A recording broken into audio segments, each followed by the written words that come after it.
C'était les titres de cette édition. Bonsoir à toutes et à tous. La 8e session ordinaire du comité intergouvernemental pour la protection et la promotion de la diversité et des expressions culturelles, c'était du 9 au 11 décembre dernier à Paris en France. D'importantes décisions ont été prises pour une meilleure protection du patrimoine culturel des pays. Le Togo, pays observateur, y était représenté par la ministre en charge de la culture, Madame Germaine Koméalo Anaté. Le compte rendu avec Grégoire Awesso. 18 points étaient inscrits à l'ordre du jour de la 8e session du comité intergouvernemental pour la protection et la promotion de la diversité culturelle. Adoption du compte rendu de la 7e session, examen de l'impact de la mise en œuvre du traitement préférentiel pour les pays en développement et de la concertation et la coordination internationale. Étude du rapport sur l'audit de la gouvernance de l'UNESCO et du Fonds international pour la diversité culturelle FIDC. Le Togo a pris part aux travaux. La délégation a été conduite par la ministre de la Culture. À la tribune de l'UNESCO, Madame Koméalo Anaté a relevé les efforts fournis par les autorités togolaises en matière de promotion des arts et de la culture. L'engagement du Togo dans la bataille pour la protection et la promotion de la diversité culturelle s'est concrétisé très tôt. En témoigne le fait qu'il a été le 9e pays au monde et le 3e pays africain à avoir ratifié la Convention de 2005. Ensuite, la politique culturelle du Togo a été élaborée et adoptée en mars 2011.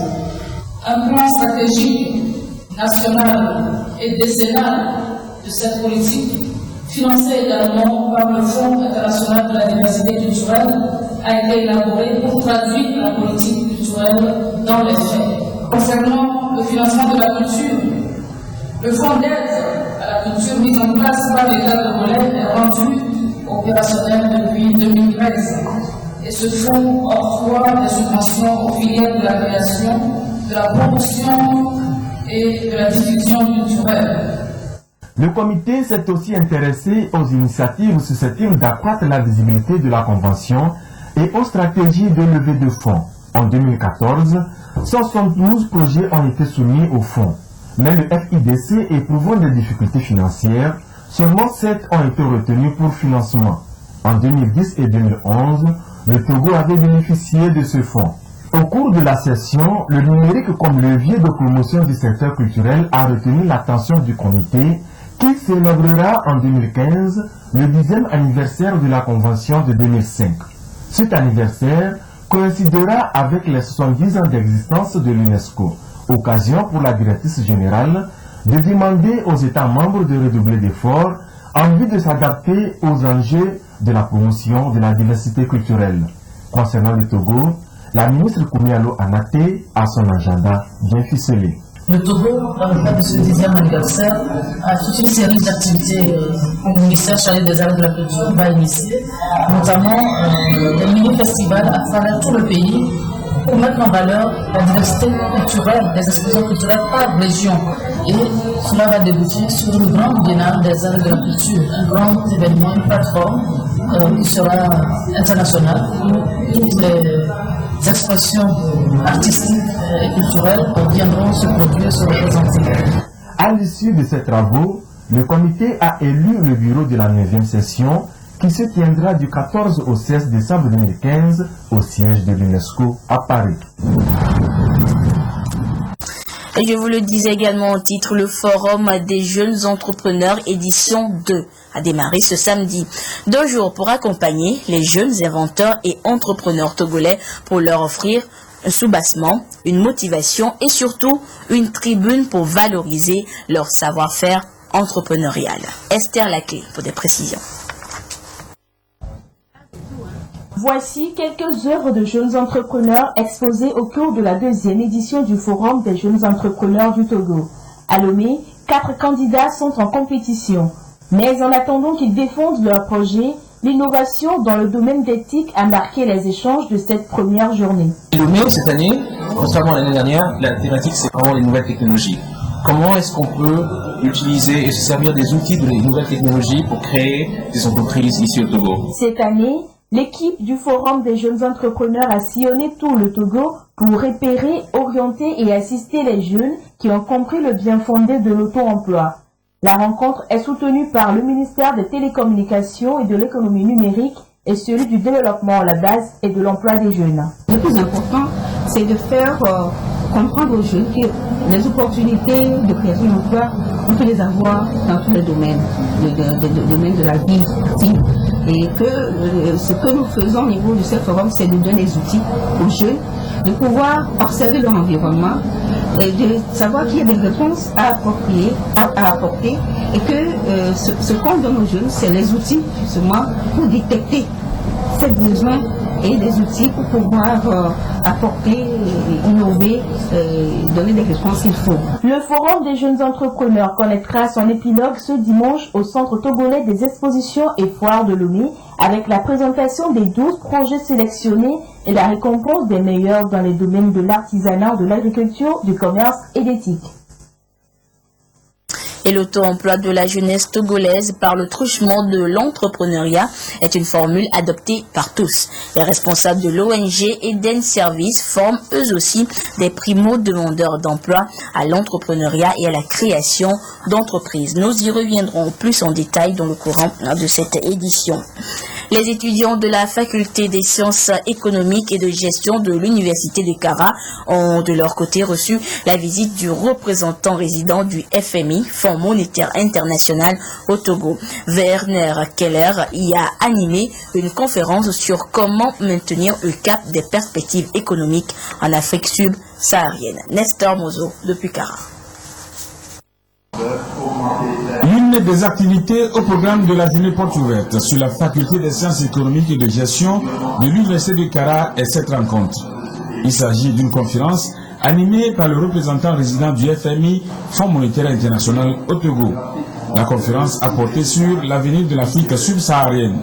Plus spécifiquement, le thème développé est libellé « Les perspectives économiques en Afrique subsaharienne, maintenir le cap ». Les perspectives économiques pour l'Afrique subsaharienne restent positives, très positives. L'Afrique subsaharienne étant le continent le plus dynamique en la conjoncture actuelle, juste après l'Asie émergente qui a toujours une très forte croissance. Nous prévoyons des taux de croissance soutenus pour l'Afrique pourvu qu'elle maintienne le cap. Maintient le cap dans le sens d'une persistance dans la conduite des bonnes politiques économiques et sociales. Et nous avons quand même dû faire l'inventaire d'un environnement international qui a tendance à devenir de plus en plus difficile. Donc, prudence. En moins d'un an, c'est la deuxième fois que Werner Keller se rend à l'université de Kara. La première fois, c'était en mai dernier. Il avait procédé à la mise en service du rayon de documents édité par le FMI, donnant la possibilité aux étudiants et aux enseignants de consulter sur place les périodiques et manuels concernant les sujets d'intérêt traités par le fonds. Et l'université de Kara s'implique également dans la lutte contre les feux de végétation. Elle a élaboré un projet à cet effet qui sera mis en œuvre dans la préfecture de la Kosa, qui constitue l'environnement géographique le plus proche. Le projet vient d'être mis sur les rails. Nous retrouvons Nestor Mozo pour plus de précisions. Le plan stratégique décennal 2014-2024 est un document par lequel l'université de Kara donne sa vision pour les 10 ans à venir, notamment l'amélioration de son système de formation et son ancrage dans son environnement socio-économique par des services à la communauté. C'est pour traduire dans les faits cette seconde mission que l'université de Kara a identifié un certain nombre de problèmes sociaux pour lesquels elle voudrait mettre à contribution son expertise en vue de leur résolution. Parmi ces problèmes figure celui des feux de végétation.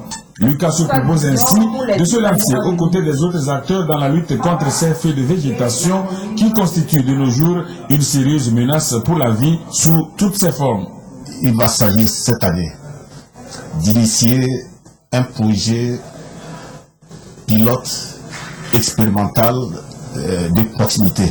Les résultats que nous engagerons au plan de la maîtrise de la problématique de feux de végétation devrait servir à l'élaboration d'un véritable projet susceptible d'être appliqué au plan national. Le projet de lutte contre les feux de végétation sera mis en œuvre dans 15 cantons que compte la préfecture de la COSA. Les campagnes de sensibilisation et d'information, l'aménagement des pare-feux et le suivi-évaluation sont les activités saillantes du projet. Les équipements de travail ont été mis à la disposition des comités locaux de lutte contre les feux de végétation. Comment aider les pays engagés dans la mise en œuvre des objectifs de l'éducation pour tous à développer leur politique nationale d'éducation inclusive? Le sujet était le thème central d'une rencontre sous-régionale à Dakar, au Sénégal. 12 pays de la sous-région ouest-africaine, dont le Togo, y ont pris part. La délégation togolaise a partagé les expériences des projets pilotés et s'est enrichie des apports d'autres pays pour une éducation inclusive de qualité. Marseille Toy pour le compte rendu. L'histoire de 2015 pour rendre compte du niveau d'atteinte des objectifs de l'éducation pour tous est à nos portes et beaucoup de pays n'ont pas fait suffisamment d'avancées dans l'enrôlement des enfants handicapés dans leur système éducatif. À Dakar, les participants des 12 pays ont passé en revue les bonnes pratiques d'éducation inclusive, les différents types de handicap, les barrières à l'inclusion et la nécessité pour nos pays d'élaborer leur politique nationale d'éducation inclusive.